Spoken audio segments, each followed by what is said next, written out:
Hello friends, आपल्या सर्वांचे SM academy या यूट्यूब चॅनलमध्ये मनपूर्वक स्वागत. आजच्या व्हिडिओमध्ये आपण HN 101 किंवा BTX 103 या सब्जेक्ट कोडचे इंग्रजीचे जे पेपर्स आहेत ते घेणार आहोत. त्यामध्ये मी तुम्हाला शॉर्टमध्ये प्रश्नाचं उत्तर कसं लिहायचं आहे आणि कोणते कोणते प्रश्न येऊन गेलेले आहेत ते सांगणार आहे. ठीक आहे, इथे तुम्हाला डिटेल आन्सर्स मिळणार नाही आहेत, फक्त तुम्हाला ओरली सांगितलं जाईल. त्यापूर्वी तुम्ही चॅनलवर नवीन असाल आणि चॅनलला अजूनही सबस्क्राईब केलेलं नसेल तर सबस्क्राईब करा, जेणेकरून तुम्हाला व्हिडिओचे नोटिफिकेशन्स वेळेत मिळतील आणि व्हिडिओ लवकरात लवकर बघता येईल. ठीक आहे, आता बघा, हे प्रश्नपत्रिका आतापर्यंत मी सुरेखा या यूट्यूब चॅनलवर ॲटलिस्ट 2 झालेले आहेत आणि आता आपण 3 प्रश्नपत्रिका बघणार आहोत. ठीक आहे, आणि उद्या किंवा नेक्स्ट व्हिडिओमध्ये आपण त्या पुढची एक उर्वरित प्रश्नपत्रिका बघूया. म्हणजे तुमच्या लक्षात येईल की आतापर्यंत जेवढ्या प्रश्नपत्रिका झालेल्या आहेत तेवढा जरी अभ्यास केलात तर तुमचा इंग्रजी या विषयाचा पूर्ण अभ्यास तिथे कवर होईल आणि तुमचे मार्क्स तिथे जास्तीत जास्त मिळू शकतात. ठीक आहे, आता आपल्याला माहिती आहे की याच्यामध्ये HN मध्ये हिंदी आणि इंग्रजी हे 2 विषय आहेत. तर इंग्रजीवर आधारित 2 प्रश्न आणि हिंदीवर आधारित 2 प्रश्न असतात. तर आता आपण जेव्हा हा पेपर बघणार आहोत त्यावेळेला फक्त आपण काय बघणार आहोत, इंग्लिशचाच पेपर बघणार आहोत फक्त. ठीक आहे, तर याच्यामध्ये 2-2 प्रश्न असणार आहेत. ते कुठले प्रश्न आलेले आहेत, रिपिटेशन कोणत्या प्रश्नाचं झालेलं आहे आणि अभ्यास करताना कुठल्या प्रश्नावर भर द्यायचे ते तुम्हाला लक्षात येईल. पहिला प्रश्न आहे सॉल्व एनी 4 सब क्वेश्चन्स. म्हणजे तुम्हाला 5 क्वेश्चन्स दिलेले आहेत, त्यातले काय लिहायचे, तुम्हाला 4 प्रश्न सोडवायचे आहेत. प्रत्येक प्रश्न 5 मार्काला आहे. ठीक आहे, आणि प्रत्येक प्रश्नाचं उत्तर आपल्याला 75 ते 100 शब्दामध्ये लिहायचं आहे. ठीक आहे, पहिला प्रश्न आहे याच्यामधला, what is sentence, what are the kinds of sentences. वाक्य म्हणजे काय आणि वाक्याचे प्रकार सांगा. यावरचा व्हिडिओ आपण सेंटेन्स पॅटर्न किंवा kinds of sentences, इम्पॅरेटिव्ह sentence, affirmative sentence, interrogative sentences, commands हे जे आहे हे आपण मिस सुरेखा या यूट्यूब चॅनलवर त्याचे व्हिडिओ टाकलेले आहेत. ते तुम्ही बघून घ्या, म्हणजे तुम्हाला या प्रश्नाचं उत्तर कसं लिहायचं ते डिटेलमध्ये तिथे उपलब्ध होईल. आता दुसरा प्रश्न आहे, what are the ways to create a meaningful reading. म्हणजे आता मिनिंगफुल रीडिंग करण्याच्या पद्धती कोणत्या आहेत ते विचारलेलं आहे. या प्रश्नाचंही उत्तर तुम्हाला यापूर्वीच्या मिस सुरेखा या चॅनलवर डिटेलमध्ये मिळेल आणि उत्तरासकट. ठीक आहे, याच्यामध्ये काय आहे, स्कॅनिंग आहे, स्किमिंग आहे. हे जे प्रकार आहेत रीडिंगचे, रीडिंग बाय लाईन, हे जे प्रकार आहेत ते तुम्हाला तिथे लिहायचे आहेत. आणि प्रत्येक याचं तुम्हाला स्कॅनिंग म्हणजे काय, स्किमिंग म्हणजे काय.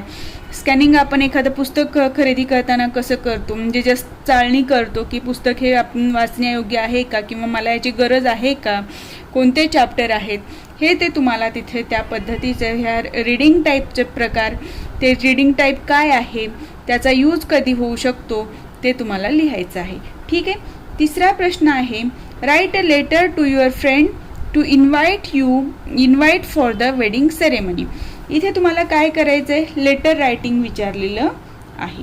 ठीक आहे, लेटर रायटिंगचं आपल्याला अजूनपर्यंत आपण ह्याच्यावर व्हिडिओ घेतला नाही आहे, पण पुस्तकामध्ये तुम्हाला रायटिंगचं हे आहे चॅप्टर आहे, त्याच्यामध्ये तुम्हाला कन्व्हर्सेशन रायटिंग आहे. म्हणजे जसं की इंटरव्ह्यूला गेल्यानंतर कसं तुम्ही कन्व्हर्सेशन कराल किंवा कुठे रेल्वे स्टेशनवर गेल्यानंतर कसं कन्व्हर्सेशन कराल, आणि त्याच प्रकारे बायोडाटा कसा लिहावा, लेटर कसे लिहावेत, फॉर्मल लेटर कसं लिहावं, इन्फॉर्मल लेटर कसं लिहावं, याचे डिटेल पुस्तकामध्ये आहे. त्यापैकी फक्त आपल्याला काय विचारले, इन्फॉर्मल लेटर आहे इथे, की मित्राला किंवा मैत्रिणीला काय करायचं, फ्रेंडला लग्नासाठी बोलवायचं आहे आणि त्यासाठी पत्र लिहायचं आहे.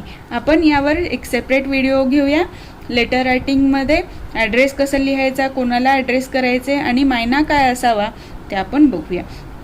चौथा प्रश्न आहे, write synonyms of the following words. म्हणजे समानार्थी शब्द विचारलेले आहेत. वे म्हणजे रस्ता, रस्ता म्हणजे रोड किंवा पाथ. वेला समानार्थी शब्द विचारलेला आहे. टायनी म्हणजे काय, लहान, स्मॉल किंवा लिटल. बेबी म्हणजे आपण लहान मुलाला बेबी म्हणतो, बरोबर, चाइल्ड किंवा इन्फंट. ओल्ड म्हणजे काय, एज्ड. म्हाताऱ्या लोकांना आपण काय म्हणतो, वयस्कर म्हणजे एज्ड. युटिलाइज म्हणजेच यूज. युटिलाइज म्हणजे वापर करणे म्हणजे यूज.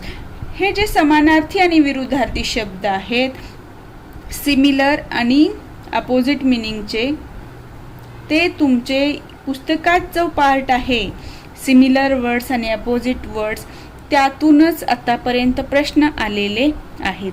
काही शब्द परत परत रिपीट झालेले आहेत, त्यामुळे तुम्हाला ही जी लिस्ट आहे पुस्तकामध्ये सिमिलर आणि अपोजिट वर्ड्सची, ती तुम्हाला सतत वाचायची आहे. कमीत कमी परीक्षेला जाण्याच्या आधी 3 ते 4 वेळा तरी तुमचं यावर रिव्हिजन झालं पाहिजे. जे प्रश्नाचं तुम्हाला कठीण वाटतात ते मार्क करून ठेवा आणि परत परत ते वाचा.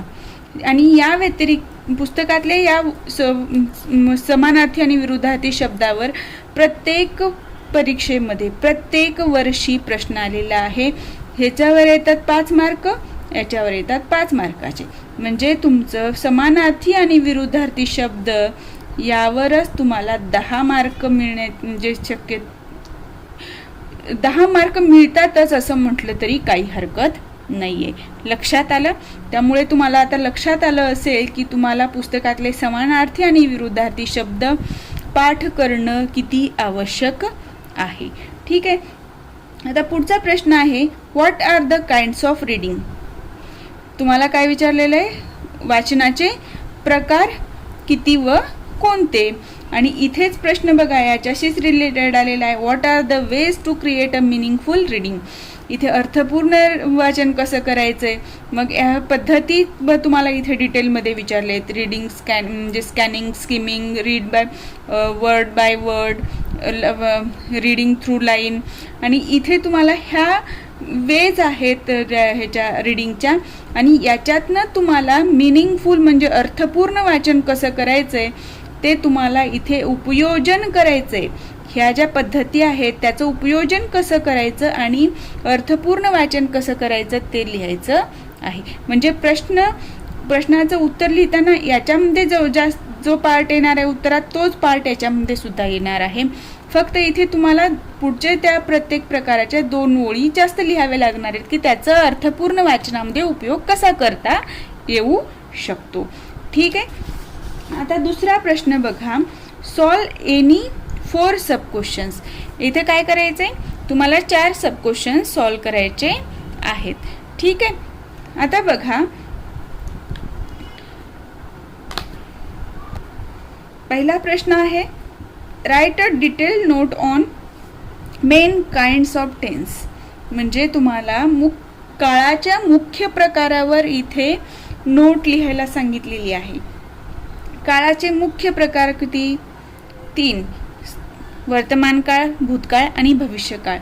याच्यावर तुम्हाला डिटेल नोट लिहायला सांगितलेली आहे. म्हणजे तुम्हाला प्रत्येक काळामध्ये त्याचा अर्थ काय म्हणजे वापर कसा होतो आणि ते उदाहरण देऊन तुम्हाला इथे उत्तर लिहायचं आहे.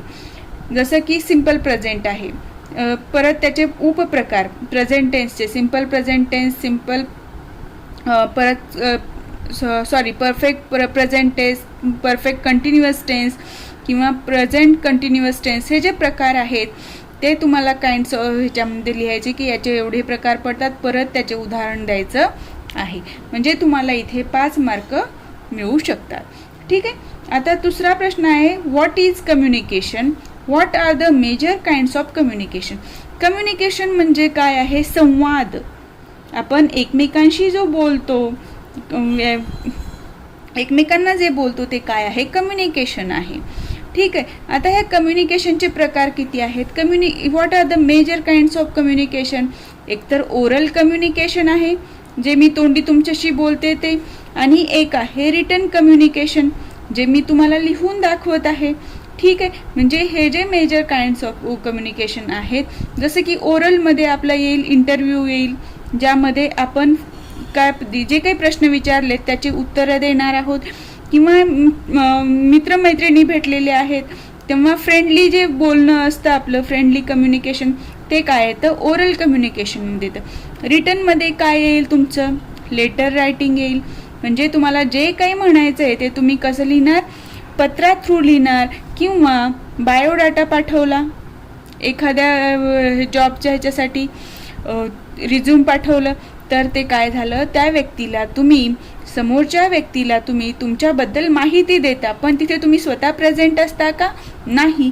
तर तुमचा बायोडाटा सांगत असतो वाचणाऱ्या व्यक्तीला की तुम्ही कोण आहात, तुम्हाला काय येतं, तुमची आवड काय आहे, तुम्हाला काय काम करायला आवडेल, तुम्हाला पगार किती पाहिजे, तुमचं एज्युकेशन काय झालेलं आहे. म्हणजे इथे तुमचं कम्युनिकेशन झालं, पण कशा थ्रू झालं? रिटन बायोडाटा थ्रू झालं. लेटर रायटिंगमध्येही तसंच, जे काही आपल्याला वाटतं ते आपण लेटर थ्रू इथे कम्युनिकेट करतो. तर हे तुम्हाला या प्रश्नाचं उत्तर लिहिताना लिहायचं आहे. आणि ह्या ओरल कम्युनिकेशनमध्ये काय काय येतं, रिटन कम्युनिकेशनमध्ये काय येतं, आणि त्याचा उपयोग कसा करून घेता येतो ते तुम्हाला यात मेन्शन करायचं आहे. तिसरा प्रश्न आहे, write antonyms of the following. Antonyms म्हणजे काय आहे? इथे अपोजिट मिनिंग असलेले शब्द हवेत. म्हणजे काय झालं? विरुद्धार्थी. आताच तुम्हाला मी सांगितलं होतं की प्रत्येक परीक्षेमध्ये समानार्थी आणि विरुद्धार्थी शब्द आहेत.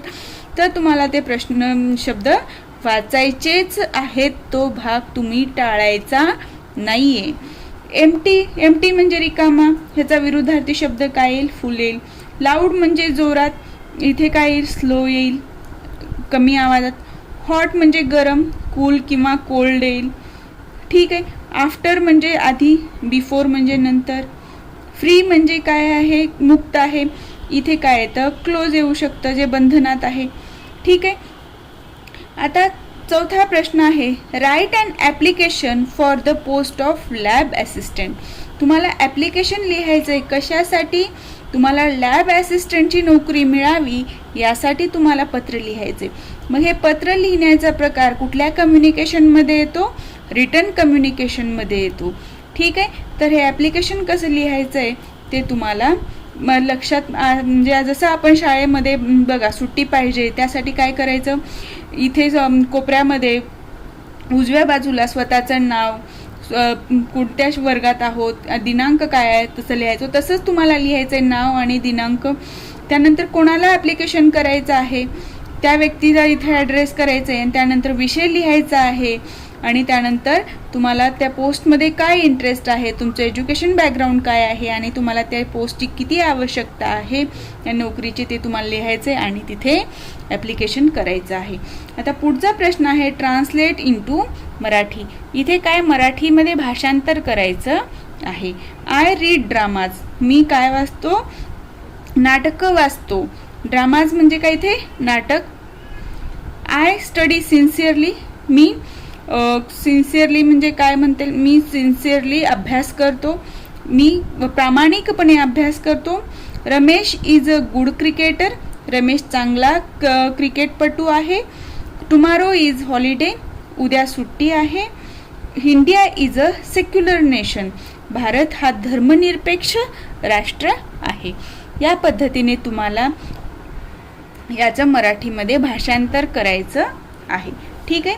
भाषांतर करताना कुठले नियम आहेत काय नाही हे यापूर्वी तुम्हाला मी शिकवलेलं आहे, ते व्हिडिओ तुम्ही बघून घ्या.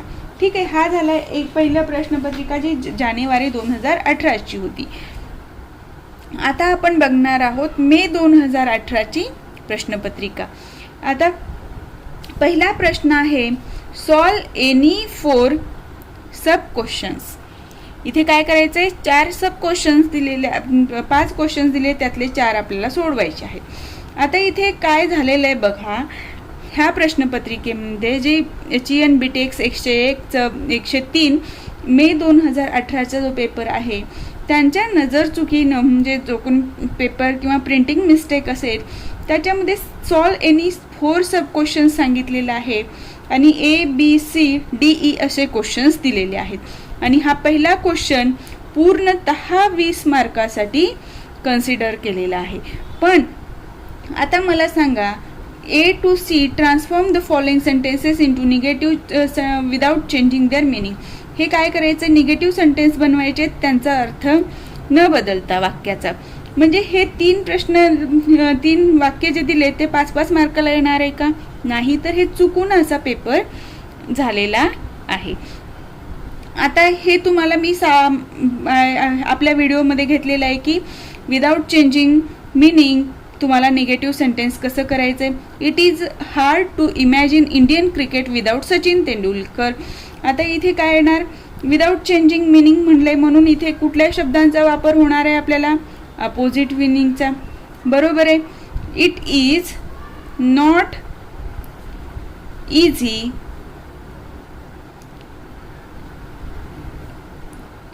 It is not easy to imagine Indian cricket without Sachin Tendulkar. पुढे जसंच्या तसे येणार वाक्य. ठीक आहे. He is an unreliable person. He is not a reliable person. हे उत्तर येईल. बरोबर आहे. The boy worked regularly. इथे काय आहे, भूतकाळ आहे. बरोबर आहे. म्हणून काय येलं, डिड आणि वर्क दोन्हीचं मिळून काय येतं, वर्क येतं. मग इथे काय येणार, the boy did not work regularly. काय येणार, विरुद्धार्थी शब्द, इररेग्युलर. हे आपण डिटेलमध्ये घेतलेलं आहे. बरोबर आहे. आता पुढचं दिलेलं आहे, D to E state whether the subject verb relationship in the following sentences in grammatical or notional. आता इथे काय दिलेलं आहे, कर्ता आणि क्रियापद याच्यामध्ये जे नातं आहे ते तुम्हाला ग्रॅमॅटिकली बरोबर आहे की कसं बोली भाषेत बरोबर आहे ते लिहायचं आहे. The Indian team was badly defected. The Indian team म्हटल्यानंतर टीममध्ये अनेक माणसं असतात, पण इथे टीम म्हटल्यानंतर एकच व्यक्ती कन्सिडर केली जाते, म्हणून इथे वॉज आलेला आहे. हे ग्रॅमॅटिकली करेक्ट आहे. The public have demanded justice. आता पब्लिकमध्ये पण काय येणार, लोक अनेक आहेत. बरोबर आहे. पण इथं हॅज येणार आहे का, नाही, तर पब्लिक हॅव असेल. डिमांडेड जस्टिस म्हणजे हे सुद्धा काय आहे, ग्रॅमॅटिकली करेक्ट आहे. लक्षात आलं. आता दुसरा प्रश्न काय आहे बघूया. आता बघा, सॉल्व एनी 4 सब क्वेश्चन्स. 20 मार्काला हा प्रश्न आहे. प्रत्येक प्रश्न 5 मार्काला असणार आहे. बरोबर आहे. पहिला प्रश्न आहे, write a conversation between 2 friends discussing their holiday plans. आपल्याला इथे काय लिहायचं आहे, कन्व्हर्सेशन रायटिंग लिहायचं आहे. 2 फ्रेंड्स भेटलेले आहेत जे त्यांच्या सुट्टीविषयी काय करतात, प्लॅनिंग करत आहेत. तर त्याच्याबद्दल आपल्याला इथे कन्व्हर्सेशन लिहायचं आहे की माझे म्हणजे कुठे जाणार आहेस तू, मी कुठे जाणार आहे, किती दिवसासाठी जाणार आहे, कोण कोण जाणार आहे, या पद्धतीनं ते लिहायचं आहे. दुसरा प्रश्न आहे, write a letter to a book stall placing an order for books. काय करायचंय, लेटर पत्र लिहायचंय. कशासाठी, की आपल्याला पुस्तकांची ऑर्डर द्यायची आहे, त्यासाठी की ह्या बुक स्टॉलला आपण पत्र लिहितोय, मला एवढे म्हणजे विषय लिहायचे की पुस्तकांचे for order of of books. आणि मग डिटेलमध्ये लिहायचं आहे तुम्हाला की माझं असं शॉप आहे आणि मला सेल करण्यासाठी ह्या लेखकांची एवढी पुस्तकं हवी आहेत. लक्षात आलं. तिसरा प्रश्न आहे, write a 5 words related to environment. तुम्हाला पर्यावरणाशी संबंधित 5 वाक्य लिहायचे. जसं पर्यावरणाशी संबंधित काय आहे, वातावरण आहे, क्लायमेट आहे, हवा आहे, सूर्य आहे, चंद्र आहे, जे पर्यावरणाशी रिलेटेड आहेत ते शब्द तुम्हाला 5 लिहायचे आहेत आणि त्यांचा एका वाक्यामध्ये उपयोग करून ते लिहायचे, तरच 5 मार्क मिळतात. फक्त एन्व्हायरमेंटशी रिलेटेड शब्द लिहिलं आणि सोडलं असं करायचं नाही. चौथा प्रश्न आहे, write the similar meaning of the following words. म्हणजे इथे काय विचारलं, समानार्थी शब्द विचारलेला आहे. फनी म्हणजे काय, मजेशीर म्हणजेच ह्युमेरियस. कॉन्फ्लिक्ट म्हणजे भांडण होणे किंवा विरोध करणे, अपोजिशन. प्रोहिबिट म्हणजे काय, एखाद्याला परमिशन न देणे म्हणजे डिसअलो करणे. किंवा एंड म्हणजेच फिनिश. थीप म्हणजे चोर, त्यालाच आपण बर्गलर म्हणतो. ठीक आहे. आता पुढचा प्रश्न आहे 5वा, write the opposite words of the following. Understand, किंवा मिसअंडरस्टँड, कम्फर्ट, अनकम्फर्ट, क्लिअर, क्लिअरचे रिडल, गुड, बॅड, अलाइव, डेड. म्हणजे तुम्हाला इथे परत बघा समानार्थी आणि विरुद्धार्थी शब्द आलेच आहेत, बरोबर आहे. म्हणजे तुमचे समानार्थी आणि विरुद्धार्थी शब्द हे 10 मार्क देऊन जातात. हे मी तुम्हाला आवर्जून सांगते, कारण प्रत्येक प्रश्नपत्रिकेमध्ये समानार्थी आणि विरुद्धार्थी शब्द आलेलेच आहेत. ठीक आहे. आणि तेवढ्यावर फक्त 1-2 पेज जे आहेत तेवढा अभ्यास केल्यानंतर तुम्हाला कन्फर्म 10 मार्क मिळणार आहेत. एकही मार्क कमी जास्त होणार नाही. त्यामुळे ते पार्ट तुम्हाला करायचाच आहे. ठीक आहे. आता आपण बघणार आहोत मे 2019ची जी प्रश्नपत्रिका आहे ती. ठीक आहे. आता बघा याच्यामध्ये सॉल्व एनी 4 सब क्वेश्चन्स, 5 प्रश्न दिलेले आहेत. त्यातले कुठलेही 4 सोडवायचे आहे. 20 मार्काला प्रश्न आहे पूर्ण. प्रत्येक प्रश्न 5 गुणाला आहे. ठीक आहे. आता प्रश्न काय आहेत बघू. Write the antonyms of the following. म्हणजे याचे काय करायचे आहेत, आता विरुद्धार्थी शब्द लिहायचे आहेत. गुडचं काय येणार, बॅड येणार. एम्प्टी म्हणजे फुल येणार. डाऊन, अप येणार. Comfortable, uncomfortable. Dirty, clean. ठीक आहे. म्हणजे हे शब्द सुद्धा अपोजिट आणि सिमिलर मिनिंगचे परत परत तेच आलेले आहेत. फक्त एखादा दुसरा शब्द जो आहे तो वेगळा आलेला आहे. इथे तुमचे 5 मार्क फिक्स झाले. Transform the person into other kinds. Sorry, इथे काय सांगितलेलं आहे, पर्सन या शब्दाचा काय केलेला आहे, ट्रान्सफॉर्म करायचंय अदर काइंड्स. अदर काइंड्स म्हणजे काय, शब्दाच्या जाती ज्या आहेत त्या. ठीक आहे. जसं नाम, सर्वनाम, विशेषण, क्रियापद, क्रियाविशेषण. तसं पुस्तकामध्ये पहिल्याच चॅप्टरमध्ये बघा पर्सन या शब्दाचं कसं व्हेरिएशन झालेलं आहे. पर्सन, पर्सनॅलिटी, पर्सनल, पर्सनली, हे जे रूपांतर झालेलं आहे ते कसं झालं, तर त्या पर्सन पासून पर्सनॅलिटी हे नाउन झालं, पर्सनली हे विशेषण झालं. हे जे आलेलं आहे ते तुम्हाला इथे लिहायचं आहे. ठीक आहे. तिसरा प्रश्न आहे match the group A with group B. आता ग्रुप ए मध्ये दिलेला आहे शब्दांचा समूह आणि या शब्द समूहासाठी ग्रुप बी मध्ये दिलेला आहे एक शब्द. शब्द समूहासाठी शब्द हा ह्या पहिल्यांदाच क्वेश्चन आलेला आहे. आतापर्यंत आपण 4-5 प्रश्नपत्रिका बघितल्या त्यात. तर तुम्ही हाही भाग कव्हर करून ठेवा. म्हणजे आता हॅव्हिंग नो रेसिडन्स म्हणजे ज्याला घर नाही अशाला काय म्हणतात, बेघर म्हणतात. म्हणजे काय झाला 5वा नंबर जे होमलेस, तर याचं काय येणार इथे, होमलेस येणार. ठीक आहे. मी नंबर लिहिते.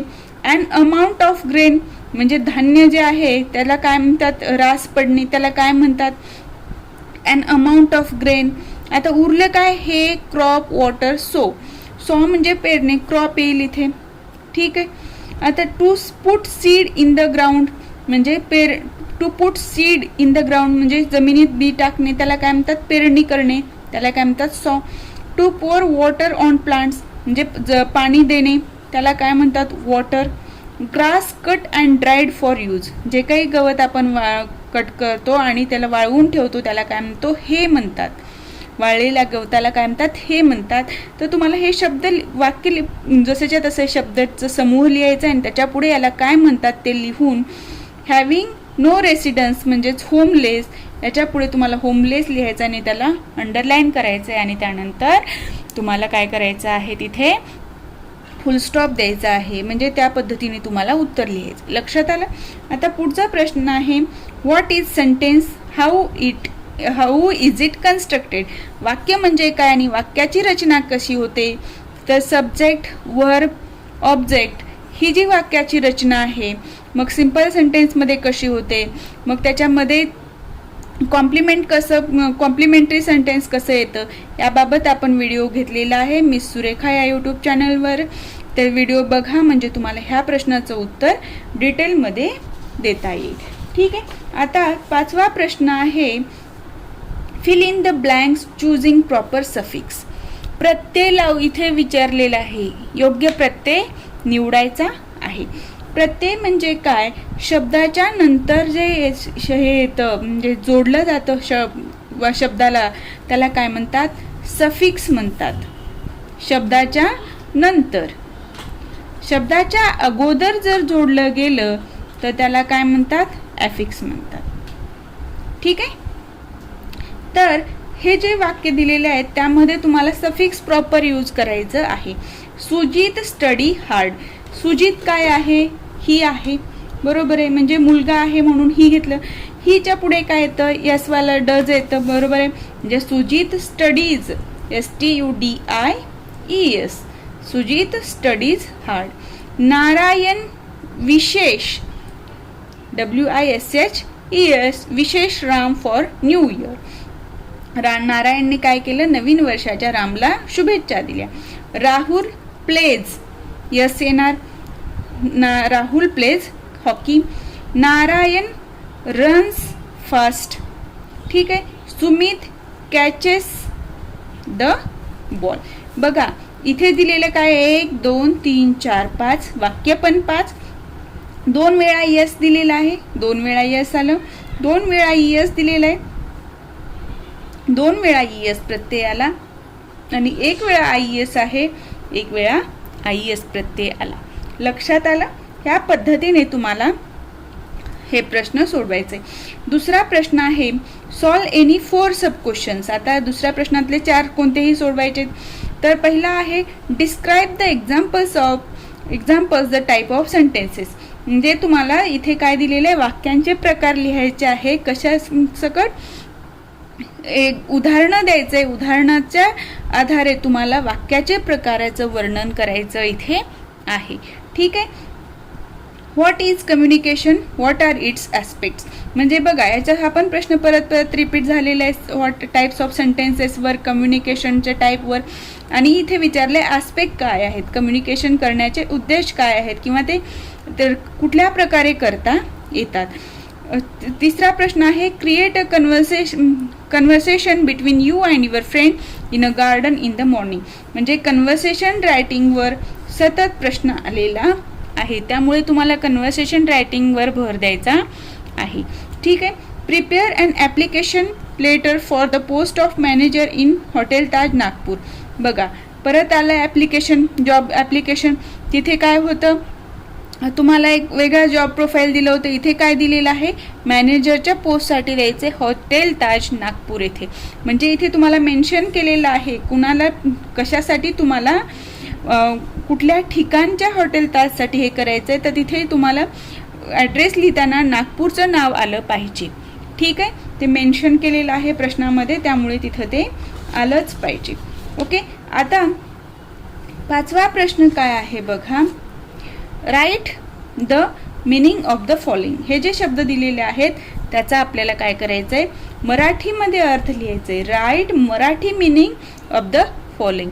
ॲक्सेप्ट म्हणजे काय, स्वीकारणे. प्रिपेअर म्हणजे तयारी करणे. चेक म्हणजे काय, काय म्हणू शकतो चेकला, तपासणे.